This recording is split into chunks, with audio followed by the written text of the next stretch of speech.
Good evening. 3 months into the conflict, Israel is entering a new phase of war as diplomats try to stop it from spreading. In Gaza, the death toll has topped 22,000, according to the Hamas-run health ministry. Just one tragedy among so many. While al-Dadu mourning the loss of his son, al-Jazeera's Gaza bureau chief describing Hamza as generous and tender. Hamza was killed in an Israeli airstrike along with 2 other reporters. Israel says it does not target journalists, but according to the Committee to Protect Journalists, more than 70 reporters have been killed in Gaza so far. CTV's Jeremie Charron has more now on the tensions in the Middle East. Desperation and despair in the aftermath of daily bombardments.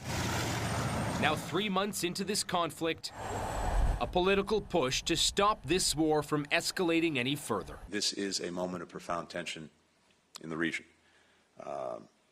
This is a conflict that could easily metastasize, causing even more insecurity and even more suffering. U.S. Secretary of State Antony Blinken meeting with Qatari officials today amid growing fears of a broadening battle.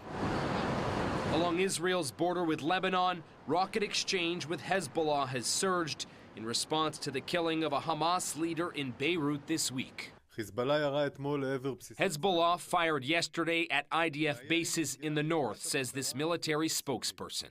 One of the principal efforts of Blinken is to keep a lid on that situation, to keep this war from expanding and becoming even broader. Allahu Akbar! It was 3 months ago today, Hamas militants stormed parts of Israel, killing more than 1,000 and taking more than 200 hostage. In the enclave, the retaliatory strikes continue. Overnight, dozens were killed in Khan Yunis and Rafah.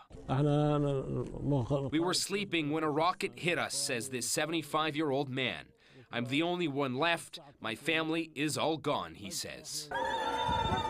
In the occupied West Bank, these Palestinians are mourning after 7 men were killed in a strike here today. The IDF claims it's finished dismantling Hamas's military infrastructure in northern Gaza. I think the Israelis may have taken out leadership. I don't think that they have in any way been able to completely eliminate Hamas operations in northern Gaza. And of course, the south is still problematic for them. The IDF says forces will now focus on central and southern Gaza. Now, U.S. Secretary of State Blinken is expected to make stops in Israel and the occupied West Bank this week. He says protecting Palestinian civilians will be part of the conversation with Israel. Heather? Jeremy, thank you.